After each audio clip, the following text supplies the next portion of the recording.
The Joy of Being Stupid, the podcast where critical thinking takes a coffee break and we let our brains run on autopilot. I'm Adam, and this is my equally unqualified co-host Nicola, and we are here to waste your time in the most entertaining way possible. You won't leave smarter, although you might. You might leave smiling, or you might not. So sit back, embrace the nonsense, and let's celebrate the fine art of talking about absolutely nothing. Hello, and welcome to the next episode of The Joy of Being Stupid. Hello. Yes, and this week's topic that we may or may not even talk about is crazy things that Nicola's gotten herself into this week. She's been dying to tell me this story that I've just been like, nope, wait, save it, because people are they're going to want to hear it. So this better be good, otherwise I'm reclaiming my time. I know, I was like, Adam, I want to tell you this thing, but I should wait. I don't know where to start. Okay. Also, like, can I share this? No names. No names. But it's also funny because there's a moment where I'm like, oh, like, are people gonna judge me? Like, I'm very authentic. Like, I feel like I am who I am, and I don't really change myself. Like, whether I'm working or whatever, I'm the same. Mm-hmm. So this is me. So like it or lump it. So yeah. So as you may or may not know, I sometimes send like sexy videos to people.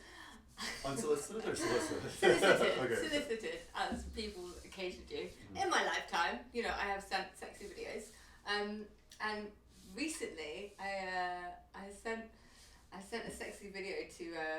Can I say?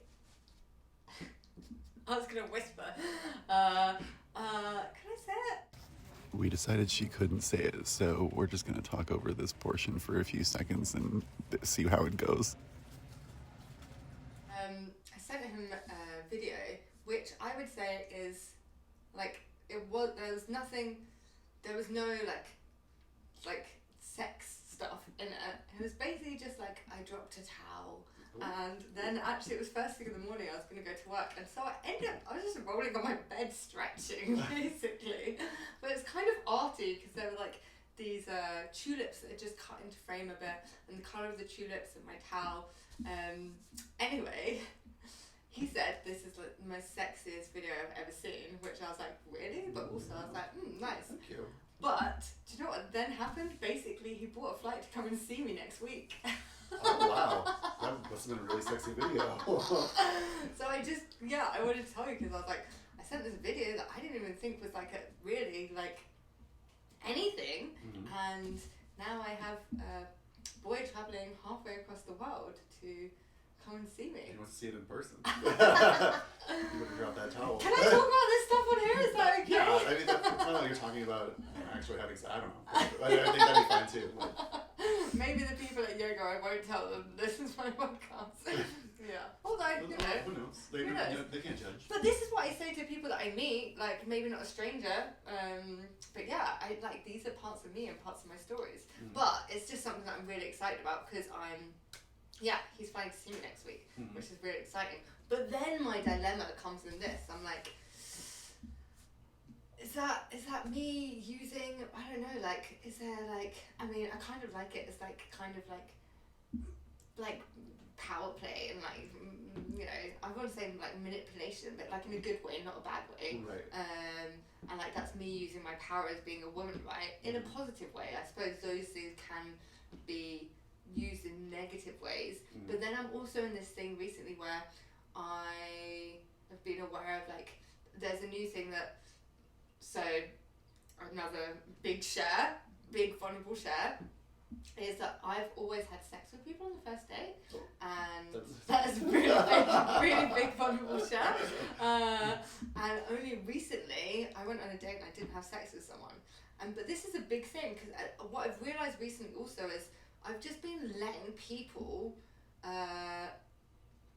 into my vulnerable space without even knowing if they're like worthy of it, basically. Yeah. And I wonder if it's also this thing of like, for me, the story that I told myself was, oh, well, I need to know if they're a good kisser, if there's anything to go, if it's worth going any further, they have to be a good kisser. Mm-hmm. And if they're a good kisser, then I get carried away actually this new thing that I'm thinking is like, all those relationships have ended in like not positive ways, probably because I didn't assess the person beforehand. Like, you should figure out your priorities. Like right now, I think your priority is like, are they good kissers? Or which leads to, are they good in bed?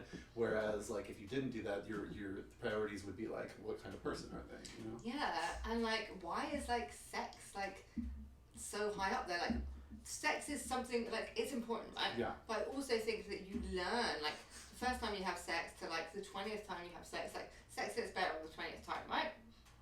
Because you learn each other's body. Exactly. And you learn how to be with each other. Mm-hmm. And so learning if you are compatible before that, but I wonder if that's like this societal pressure thing that I've always valued. I think it's this thing that I've always thought that men will only find you attractive if you're good in bed, basically. Like, men don't care about if you're a good person or a nice person or any of that shit. Like, you know, are you fucking? You know, if they've stopped having sex with you, what's the problem? You know, and that is definitely a thing as well. But like, it shouldn't be like, not shouldn't be, but I'm starting to realise that maybe I should have more discernment around the person before I give them everything. Whereas I'm so quick to give them everything. It's like, oh, you don't need to prove anything to me. You don't need to do anything. Let me. And I think that comes again from like this want of like needing someone to validate me, to be, do you know what I mean? Yeah. Without saying all the words. Anyway, I just went really deep there. Well, as a man, I mean, I'm not a straight man, but I think it's not so much of, is the woman good in bed? I think it's more, men tend to be superficial. Like it's are they good looking? I'm not saying this is all men, but in general, it's more superficial. As long as they will have sex with you, I think that they can overcome like how good you are. Like, I don't think that is as much of a priority. Until you've been with someone for 5 years. Yeah. And then they get bored of you, I suppose. I don't know. But what you were saying earlier brought up a question. What is your opinion on unsolicited dick pics? So like, if you're talking to a guy, like say you met him on a dating app or whatever, are you for them? Are you against them? Or are you like just case by case basis? Yeah, unsolicited is a bit like, dick pics are funny, right? Because like, guys are great, but like, girls are so much hotter. Like, send me a photo of a naked woman any day. Send me a photo of a naked man. I'd probably like to be asked first. Yeah. But if it was a woman, you could probably just send it to me. But yeah, unsolicited, it's just a bit. Whew. Yeah. But it is a case by case, because sometimes I'm like, ugh, I don't want to see that. Right. And other times I'm like, oh yeah, baby, show me more. Right, and especially if you're not in the right environment, like, because I've had people send me over Instagram or whatever, like, you know, they send me not even just dick pics, but other pics, and it's like, if you're not expecting it, you know, you're like, shit, like, turn the phone off, you know? But that's part of the game. Yeah. Like, there's one guy that I was chatting to for a while, and the whole point was like, let me distract you while you're at work, which is a great game to play. Oh my god, I'm going to tell you a thing. Oh god. I don't know if I can tell. I don't know if I should share this. I mean, we've shared enough. This is pretty. maybe turn it down a little bit. I don't know. One of the games is like doing things in public spaces. Oh yeah. Is that a turn on for you? Target changing room. Oh, in the changing room. Oh, that's tough, yeah, because you're like, you can't make any sound because there's like someone standing there. That's why. I mean, I did it. Yeah? Yeah! I don't have the video anymore, but I did have a video. I've made out with someone in a changing room, but I've never done more than that. Yeah, it was crazy. Yeah? Yeah. Are you a quiet enough person where you can get away with that? Oh no, I'm really loud. But this was by myself. Oh, you're... Okay. That makes more sense. You can control it. Yeah. If I was with a person, no, I'd be fine. I've done at the place that I enjoyed having sex the most in. It's not really public, but was on the top of a mountain. It was on the top of a like ski mountain in France, and we had sex in the snow on a tree at the top of a mountain. That seems kind of secluded though. Or were there still like a lot of people around? No, there was no one around. Oh, okay. Yeah, it was secluded, but we were like, top of the mountain. It's beautiful. Some people get off on the risk, the danger, you know, like for me that's not the case at all. Like I want, like that's why I'm like I'm so vanilla. Like I'm like in my bedroom where they lock the door, you know, like I don't want any risk. Like no, there's some people like a stairwell or something like that, and then but then you have to constantly like listen, and I'm like. On the way to my sixth form prom, my boyfriend was like fingering me in the back of the car with like all our friends in it. They didn't know? No, like, no one knew. Did you like have a blanket over you? Or like, I can't remember. I was like 17. I don't know. I just remember like, being fingered in the back of the car with all my friends and someone driving us somewhere. What I can't get is like how you like, have you ever had sex on a plane? No, one of my boyfriends, he lost his virginity on the plane. Like how is there even room like to have sex in the bathroom, like or and I mean I would just feel so bad if like people wanted to wee and like coming out there like with two people. I would just no, I wouldn't do that. That's I mean cool if you like do and you want to, but like it's like when people do drugs in the bathroom. Like the bathroom is for people to pee, guys. Like if it's your own home, fine, but otherwise like. Peeing should become before the sex, you know? Right. Yeah. People need a bathroom for a reason. It's not the place people want to hang out in. Or if you're going to do it quickly. Yeah. Don't dilly-dally. Yeah, do it quickly, yeah. Oh, man. Anyway, this turned into a sexy podcast. Yes, this is our sexy episode. We're also going to try, I also had an idea of, so the topic of this one is things that Nicola has, what crazy thing has Nicola done this week? Another idea that we have is, what crazy thing has Nicola thought happened that didn't really happen? I mean, I don't know, you'd have to ask someone else. She has all these fancy imagination things that happen. And, yeah, so half the stuff I'm saying isn't actually even true. Or she wishes. But this is why my friend was like, you should write, one of my friends was like, you should write a book about your sexcapades. Sexcapades, yes. Yeah. Like my first ever Tinder date. That I don't know, I feel like there should be a warning because it involved bestiality. Not on my part wanting it at all, it just ended up somehow. Oh, I think you told me about the story. Were they watching a video or something like that? They put a video in my face of someone with an animal. I remember you telling me about the story at Beacon or Burning Man or something like that. Yeah, I never went on Tinder ever again. So I avoid dating apps because So for the straight world, so at least in the gay world, Tinder is kind of where you go for like dates. Like if you want something long term. What is it? Yeah.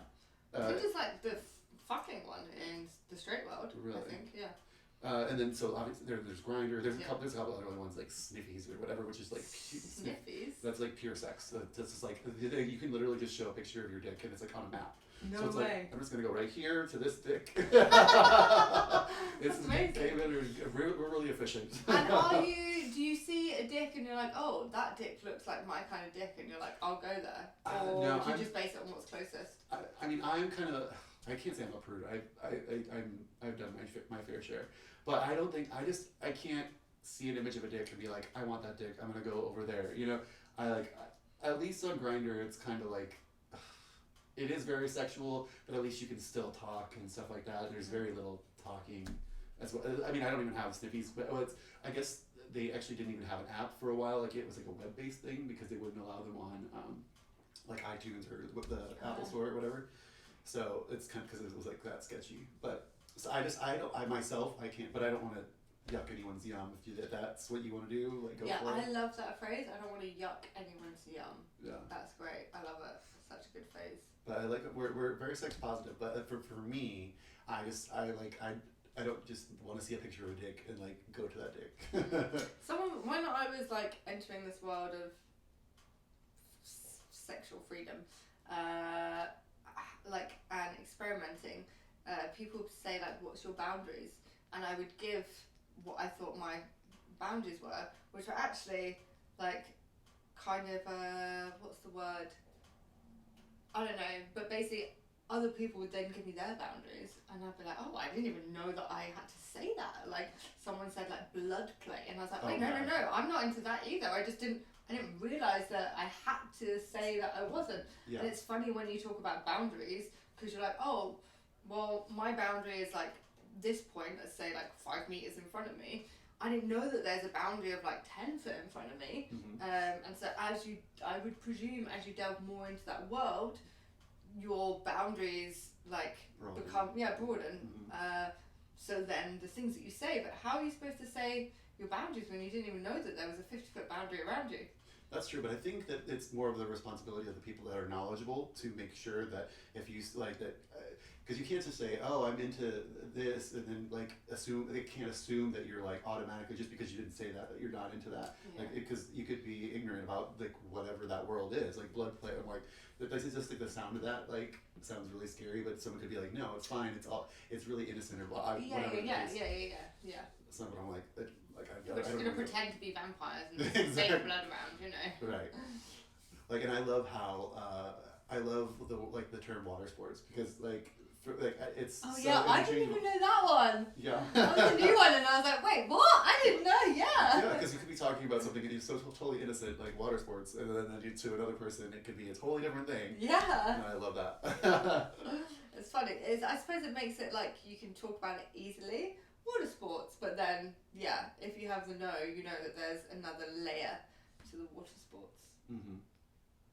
Anyways, this is our sex episode. But apparently, this is going to be our sex episode. Yeah, didn't even realise. I suppose it kind of happens to me. I do talk about sex, don't I? Yeah. And usually there's not a camera in your face, so you don't have to be quite so like. How do I talk about this politely in polite society? Normally, I'm not very polite about the sex talk. I'm like, hey, Adam, blah, blah, blah. Yeah. Not to me, but like. So, but it's another thing that I think we have shame around as a society, and we shouldn't. We shouldn't. It's a natural thing. Yeah. So why am I shameful about talking about this? Why does it matter to someone if they know whatever? Do you know what I mean? Like, this is me. This is what I do. I shouldn't be ashamed or trying to hide anything. Right. Like, if you don't like it, that's fine. You don't have to participate. Yeah. But just having that freedom and that knowledge that people like to experiment and people like to explore, and I think also sex is like deeply rooted again in our psychology, you know, and it can be a form of addiction as well. Like I realized that like when I'm super stressed, like I use sex as like an escapism, like to avoid my emotions, you know. So having this awareness of like what we use sex for, like what is your kink, right? And like does that kink say something about you psychologically, and like, hey, isn't that an interesting thing to explore, like in a safe space, in like acknowledging it and being with it, whereas otherwise we're just doing all this shit without this awareness, and I think that's unsafe. Yeah, like our world would be a totally different place if society didn't deem sex as like dirty, like something that you need to hide, you know. Like I think if we were more open to it, because it's like such a natural thing, like everybody does it, you know. So it's like. Did you ever get caught when you were a kid? Like. Like self-pleasuring. Self-pleasure. Oh, there you go. Self-pleasuring. Yeah, that's a good word, isn't it? I hope my mom doesn't watch this. I think I remember. Yeah, I have, but I don't know if it was my. I know it wasn't my mom, but I have been caught. Yeah. Yeah, because I like remember that. I remember being a kid, like young, so not even knowing what I was doing, but like essentially getting myself off because it felt good. And I remember so much shame around that. I remember like my parents coming in and like me pretending that I was doing something else several times. Wasn't that not one? Like I remember like I would hump this. My mum had this giant teddy bear, and I would like hump this teddy bear. Really? Never mind. But yeah, I remember always just being like caught occasionally, like trying to just like phase it out. And I mean, my mum must have known what I was doing. Although I say that, and I was also like a teenager with like photos of Angie and Jolie posted all over my fucking bedroom. Like no men, just Angie and Jolie. Oh, yeah, and I asked my mum later on in life, I was like, Mum, did you ever wonder if I was like gay? And she was like, no, of course not. And I was like, and my mum's not homophobic, like my godfather is gay. But I think it's more that she went to a girls' school and everyone, like it used to be a thing that you took it was like a thing that you made fun out of people, like, oh, you're like a lesbian, like it was like a bad thing that got like told to you if you went to a girls' school. So I think it happens in all schools. Yeah. So I think she was more concerned with, she didn't want to like place that on me, whereas I'm like, it's neither a bad or a good thing, like straight or gay, like who cares? And I'm really lucky because like all people in my family, they've been very supportive. They've been like, be who you are. So I'm really lucky in that way because a lot of people don't have that. They don't have that support. They're like try to make them go to conversion therapy and stuff like that. Oh my gosh, for real? Yeah. I just like that literally blows my mind. Like, you're broken. You need to be fixed. Oh, I just can't. I like literally can't comprehend.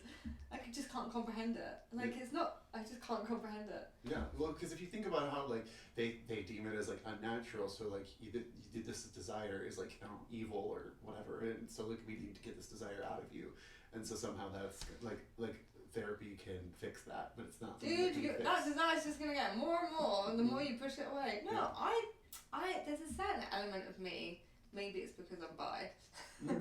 That just believes that like almost we don't even like I don't think we even need to say fucking like what like first of all I don't understand why we have to tell people like like why do we have to tell people who we fuck? Right. Why do I have to tell you whether I fuck men or women? Why do I have to tell you? Like, why is it a statement like, like my name? Mm-hmm. Like, it should just be whatever you want to do behind your closed door is up to you. Yeah, as long as they're like legal, like yeah. Yes. Yeah, legal, consent, all that stuff. But yeah, also I just like you have connections with multiple different people. Like, especially for me, like I don't like I don't like labeling myself as anything because like if I'm like, oh, I'm straight, and then I'm like kissing a girl, it's like, hey, I thought you were straight, and I'm like, well, yeah, but this girl's really cute and she seems up for it, so I don't like the box that labels can put on us. I understand labels can be useful, but then with that also comes all the stereotype, which obviously is there for reasons, but yeah, I don't know. And that relates to like I don't get the fixation on trans people because it's like, why do you care what's in their pants? Like they're presenting as this, so just recognize them as this. Like, why do you care if they actually have a penis or don't or whatever, or like have both or whatever the case may be? Like, why are you so fixated on like what they have in their pants? Like, it's disgusting. You know? Yeah, 100%. I actually knew this guy. Oh, he's an amazing human.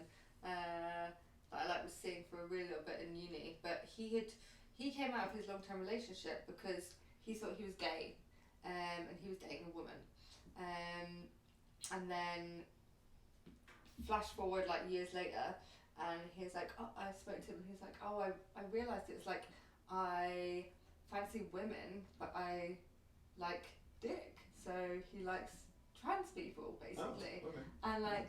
Like he wasn't even aware that was like a thing, and I think that's fascinating. Like, like people have to figure out what they like, and like so there's a place for both of it, right? Like there's someone that's looking for that, and there's someone that wants to change that, like we're all connected. Like someone's wants and desires, someone else wants to be that, like the magnets like pulling together.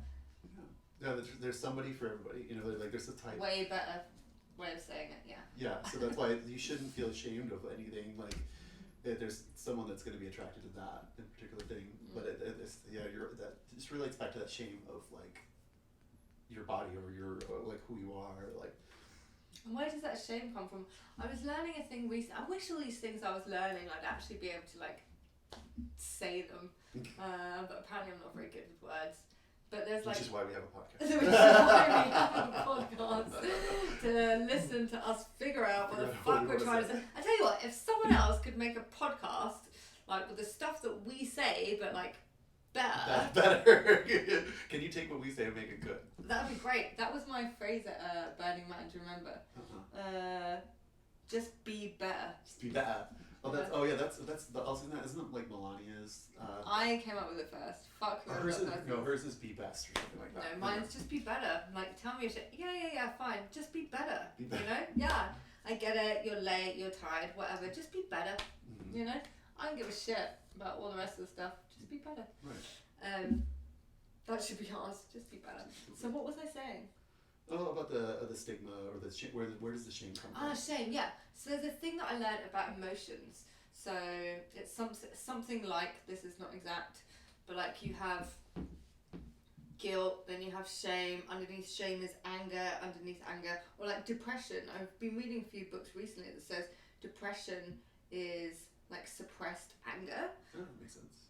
which would really make sense because we have a society that has so much depression nowadays, but I feel it's because people aren't allowed to express their anger.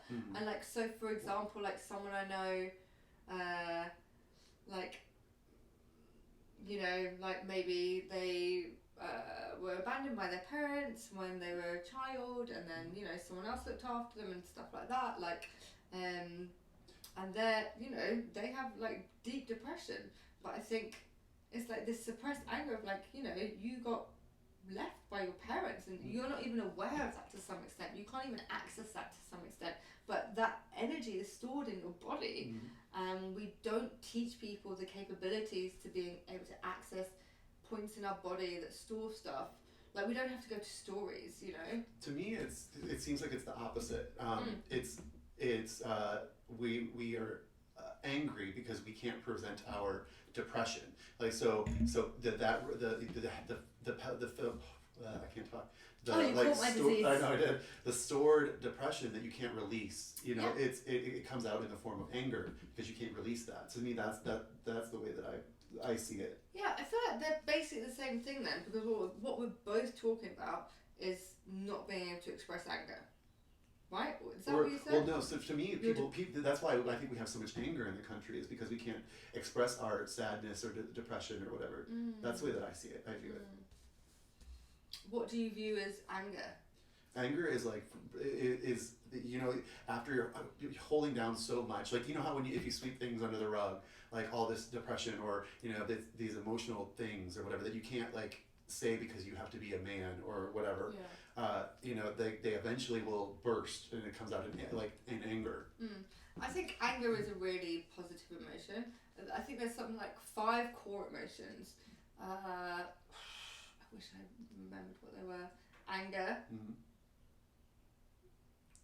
That's it. There's just anger. There's 5. Anger, maybe like joy. Joy, that has to be one. But I don't know, like, for example, like grief is like an emotion above one of these ones. So you have your core 5, and like grief would be like, you know, that's not making sense. I'm going to look at this so I can say it in a different podcast because it's really interesting.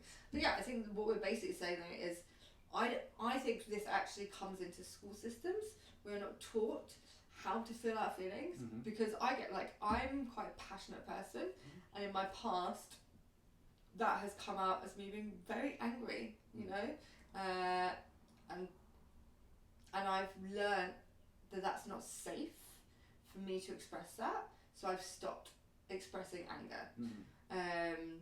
But that is a thing, and you should be able to express anger just in a positive way, in a secure environment, in one that's not you unleashing onto other people, like projecting onto other people, but you can get that frustration and that anger out of you. That's me moving angrily. That's our angry dance. Yeah, I learned a thing recently, exercise for releasing anger, that one of the bits consisted of me banging both my fists onto a pillow, and that moves the energy of that anger without, you know, unleashing it onto anyone else. Right. Which I thought was really positive, and we don't get taught this toolkit. Right, and also like screaming into the void or whatever like that. That just like yelling and getting that energy out. Yeah, 100%. You scream on the top of a mountain, you feel better, right? Punching someone in the face, you feel better, but then immediately not when the other person's on the floor. Right, you feel guilt also with that. Yeah. You don't want that. And then you get all those emotions get stuck inside of you. And I believe that's why we have like sicknesses and diseases, because we're not able to fully express ourselves because we haven't been taught to fully express ourselves. Which I feel like there's some kind of movement towards it. There's education. How do you know if you don't know? Exactly. They don't teach the psychology at an early enough age. I feel like to be able to feel like it's okay to express yourself, or feel emotion. Because you see like little kids, like kids, like they go through these things, and that's where we teach them what's right or wrong. Anyway, we're doing so well. We're doing so well. We're just rolling along. This was like a sex and a suppressed feelings episode. I mean, who knows what you're going to get every round? It's different, but that's why I really like it. I enjoy talking to you, Adam. Yeah. I feel like we hash out some interesting things. Yeah. And I rebut your crazy theories.